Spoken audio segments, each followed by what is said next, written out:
तू एक नंबर का 12 आदमी है ना হলে তুই একটা মেয়ের জন্য এমএলএ সাহেবকে মারার প্ল্যান করিস। ভুলে হয়ে গেছে, মেয়েটার রূপ জৈবনে আমি ফিদা হয়ে এই সিদ্ধান্তটা নিয়েছিলাম। आज मुझे पता चला क्योंकि एक मच्छर ने एक आदमी को हिजड़ा कैसे बनाया। কি বলছো বাগের পুটকি ভাই, আমি কাউকে হিজড়ি বানাইনি।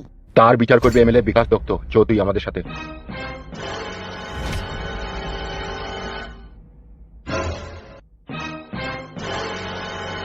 বাপরে বাপরে বাপরে, এখনই কি কাজ সব হয়েছিল।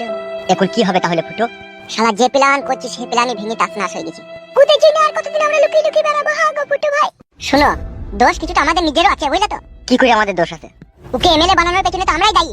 এই ভোট ভাট গুলা দিয়ে ওরা জিতে এমএলএ হয়ে গেছে, দিতে আমাদের কোথায় বাস হচ্ছে। আবার কি বাস হচ্ছে? একবার ঝুড়ছি না তো আজ ওরা বাস হয়ে গেছে, কোনটি সমাজ হয়ে গেছে। সে তো এমএলএ হয়েই গেছে, আর তো কিছু করার না। এখন ওকে কিভাবে মারবো সেটা ভাবতে হবে। তোরা ভাববা না সবাই মিলে, আমি একা ভাবলে হবে নাকি? আমি বলছি সবাই মিলে গিয়ে যদি একবারে মার্ডার করলি তাহলে কেমন হয়? খুব ভালো হয়, সবাই মিলে একটা জেলের ভিতরেই থাকবার, পুরো রুটি গুলো আমরা সবাই মিলে ভাগ করে খাবো। শালা শুইরে বাচ্চা এমএলএ বিকাশ দত্তরে, তোকে এমন ভাবে মারবো রে তোর গায়ে জামা শুধু টের পাবে না। জামার বুতামগুলো যদি টের পেয়ে যায়, ওই এক গুদ মারানি ভাই, শালা চাপলা চোদা, শালা হুড়কুমুকু, শালা বউ পাগলা। আমি হুড়কুমুকু লাগবে, তুই নিজে হুড়কুমুকু। শালা গজ্জু, তুই তো প্যাচ লাগা নিবে, তুই আগে থেকে আমার বউটাকে না নিয়ে এরকম হইতে না বে। মারবো শালাকে, এখন মাথার ঘায়ে কুকুর পাগল। আর তুই যদি এখন এরকম করি না, শালাকে উদ্যম মার দেবো। এখন তো উদ্যম মারবা, এখন তোমাদের সাথে আছি না, এখন যা মন তাই করবা। এই তোমার বকিস কেন তো বলতে পারা?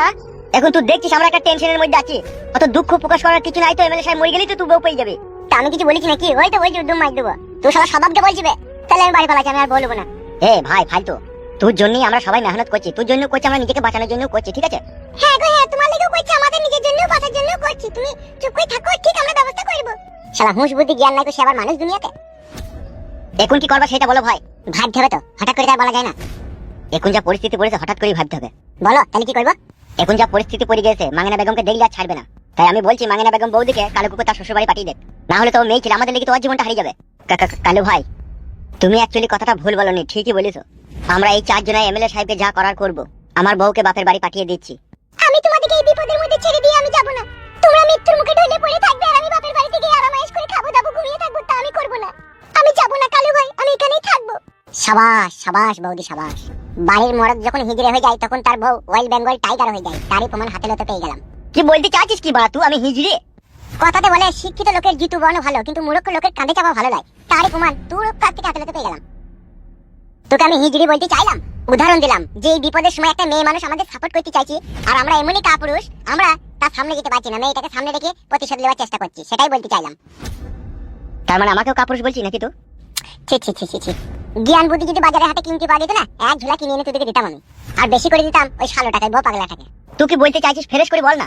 আমি বলতে চাইছি এমএলএ সাহেবের কমজোরি এখন আপাতত আর বউ, তাই আমরা 4 জনে গিয়ে এমএলএ সাহেবের বউকে তুলে নিয়ে আসবো এখানে। ওর বউকে তুলে নিয়ে কি হবে? এমএলএ বিকাশ দত্ত সাহেবের দুটো বউ, এই ফালতুর বউটাকে যেটাকে বিয়ে করেছে সেটাকে এমএলএ বিকাশ দত্ত সাহেব খুব ভালোবাসে, তাকে এখানে তুলে আনতে পারলে অনেকটাই কাজ হবে। ও ফুটু ভাই, আমার বউকে এখানে তুলে নিয়ে মারবা না? হ্যাঁ ভাই, আমার হাতে দিয়ে দেবো, আমি বাড়ি চলে যাবো। হ্যাঁ ভাই, শালা ম্যাড হয়ে গেছে রে বইয়ের লেগে। বড় ভাই নাই নাকি? তাহলে বাড়ি গিয়েছে হয়তো। তাহলে বাগের পুটকি ভাই বড় ভাই তো নাই, তাহলে কি করব? মানে কাজের সময় যে কোথায় যায় এমএলএ বিকাশ দত্ত। আমি বলি কি বাগের পুটকি ভাই, আমি একবার বাড়ি থেকে দেখে আসবো। শুধু দেখে আসলে হবে না, ওকে তাড়াতাড়ি তুমি এখানে দেখে আসবে, বুঝতে পেরেছো তো? ঠিক আছে বাগের পুটকি ভাই, তাহলে আমি চললাম। ওকে গো ফাস্ট।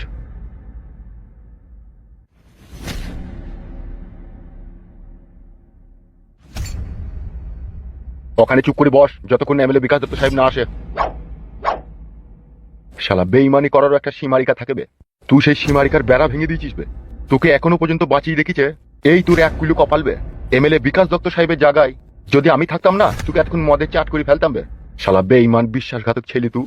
ভিতরে আসতে পারি বিকাশ দত্ত বাবু? কে আপনি? বলছি বিকাশ দত্ত বাবু নেই? না না, বিকাশ দত্ত বাবু নেই। কেন, কিছু প্রয়োজন? প্রয়োজনটা আমার এমএলএ বিকাশ দত্ত বাবুর সাথেই ছিল। উনি তো নেই, কিছুক্ষণের মধ্যে এসে পড়বে, আপনি 10 মিনিট ঘুরে আসুন। Okay fine, thank you. এই গ্লাসটা আমার বাবা আমাকে লন্ডন থেকে এনে দিয়েছিল, আমি পার্লে যে বিস্কুট দিয়ে চা খেতে ভালোবাসি বলি, আর তোর এই বেজন্মা বেটাটা সেটা ভেঙে ফেললো। হলো আমার বেটা বেজন্মা লাইলো, ওর বাপের নাম ঠিকানা আছে লো। বেজন্মা কি? ওই রেন্ডিকে শুধু ওই রেন্ডি কেন বেজন্মা কি? আমি রেন্ডি, আর তুই কি লা? তুই তো জন্ম আমার মন বুঝে জ্বালাই খেলাই হয়েছিল। ও ময়া মা একটা গ্লাস ভেঙে বলে আমার মা কমেন্ট করে গাল দিত কেন? আমার বাবা গ্লাস কিনে দেবে। ধোয়ানি কুকুর বাচ্চা, তোর বাপ গ্লাস কিনে দিবে? তোর বাপটাকে কোথা পেয়েছিলি? আমার মাকে বিয়ে করেছে? বিয়ে করেনি, তোর মার রূপ জয়বন দেখি আমার সংসারে তাস নাচ করে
নাহলে নিজের স্বামীর লেগে কি পরের মেয়ের কাছে আমাকে অপমানিত হতে হয়?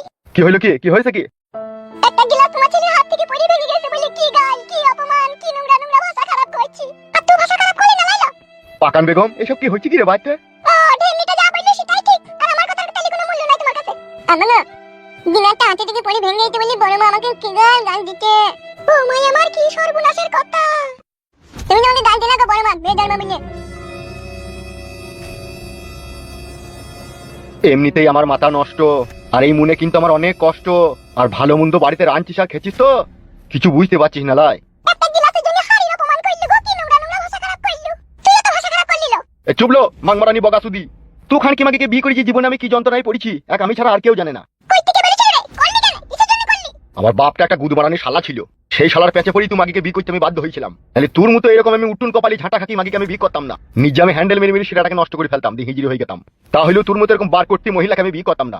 এক এক সময় দেখতে তোকে মনে হয় তুই বেশ মাগিদের সর্দার। এত বড় কথা তুমি আমাকে বলতে পারলে? না বলার কি আছে, তুই মেয়ে লয়, তুই মেয়ে নামে কলঙ্ক। তুই যদি মেয়েই হতিল তাইলে তুই ওর সাথে ঝগড়া করতিল না। ও মা গো, ভাগ্য গুনে ভাতার একটা পেয়েছিলাম রে। তুই কি মেয়ে মানুষ পাগল ভাতার রে তুই আমার। মেয়ে দেখলি তোর মুখ দিয়ে টস টস টস টস করে লাল পড়ে বল। পাকান বেগম মারবা, মারো তাইলে। তুই যে চ্যাংড়া লাসানি মাগি, তোকে মারাই দরকার লো। এলো একটা গিলাস নাইলে বাড়িতে ভেঙে দিল, তাহলে কি ঝগড়া শুনতে হবে কেন লো? মাং মারানি মাগি গিলাস আর মরিচি দুনিয়াতে নাই, ওই একটাই গিলাস। বড় ভাই কি হলো? ব্যস্ত আছেন নাকি? না না, কি হয়েছে বল। তাড়াতাড়ি একবার পার্টির অফিসে চলেন, দরকার আছে। পেয়েছে মাগিটাকে পেয়েছে? না না পাইনি, সেই জন্যই আপনাকে ডাকছি। কই চো তো দেখছি চো। আসুন।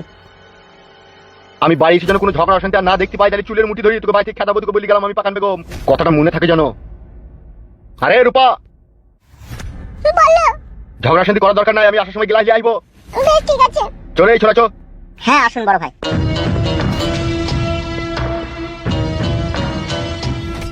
সেই জন্যই লোকে বলে সতীন লো, আর সতীনের জ্বলন বড় জ্বলন। সুখ পাবি না লো, সুখ পাবি না। পরের ভাতারকে কে দিলিস, কেউ কোনোদিনই সুখী হয়ও নি আর হবেও না। তুই লেগে যেমন আমি আমার কোলের ভাতারের কাছে মার গাল অপমান খেয়েছি, তোকে একদিন কারো না কারো কাছে খেতে হবে, তোকে বলি রাখলাম আমি।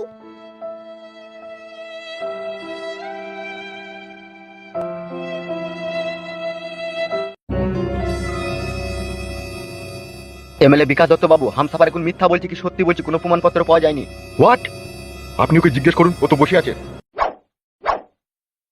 কি বে, তুই আমার সাথে ঘাবলা করতে চাইছিস নাকি? কোনো ঘাবলা করিনি আপনার সাথে, সত্যি করে বলছি বড় ভাই। আমি ওদিকে নিয়ে গেলাম কিন্তু মেয়েটা ওখানে ছিল না। সাদা কুকুর, ইয়েস ভাইজান। এই কাজগুলা ওই ফুটু শুইরে বাচ্চার নয় তো? হতেও পারে ভাইজান, ও আপনার পুরনো শত্রু, ও এরকম চাল চাইতে পারে। ফুটুটাকে তো আজও দেখতে পেলাম না। ফুটুকে মার্ডার করার জন্যই তো তোমাকে এখানে নিয়ে এসেছি আমি। দেখি দেন এখনই লাড়ি ভুড়ি বাই করে দেবো। বাগের পুটকিকে ফুটুর বাড়ি নিয়ে যা, আর ওখানে গিয়ে ওর বাড়ির লোকের উপরে টর্চার কর। যতক্ষণ না ফুটু আমার হাতের মুঠোয় না আসে ততক্ষণ বাড়িতে যাকে পাবি তাকে মারবি। শুধু মারবো না, মার্ডারও করে দেবো। সেরকম সেরকম বেগর বাই করে দিতে হবে। তাহলে কি করবো, বাগের পুটকিকে নিয়ে যাবো নাকি? হ্যাঁ ওকে নিয়ে যা। বাগের পুটকি তুমি সাদা কুকুরের সাথে চলে যাও। ওকে ভাইজান যাচ্ছি। নারকেল বেগম ওর স্বামী ছেলে যাকে পাবি তাকে কুকুর মারা করবি। আপনি একদম চিন্তা করবেন না, বাগের পুটকি যখন আছে সব কাজের সমাধান করে দেবে। তাড়াতাড়ি যাও।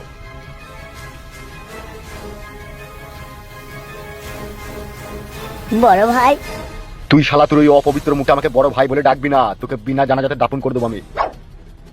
শালা একটা মাগির লেগে তুই আমাকে মার্ডার করতে গেলিবে? তুই একবারও ভাবলি না আমি ঘুমুনো শেরকে জাগাইতে গেছি? ভুল তো হয়েছেই। তোকে তোকে গুলি করে মারবো না, তোর পেটে 300 খানা গোটা বেলেট ভরে দেবো, দাড়ি কাটা আদি তোকে লি না ঝাঁকড়ি দেবো। শালা তিল্লি গুর্দা ফ্যাপসা মগজ কেটে একবার ফানা ফিল্লা হয়ে যাবে। তুই জানিস না তুই কাকে মার্ডার করতে গিয়েছিলি? সারা পশ্চিম বাংলার লোক আর বাংলাদেশের লোকও জানে যে এমএলএ বিকাশ দত্ত একটা হিংস্র পশু। ও যাকে একবার ধরে না তাকে একেবারে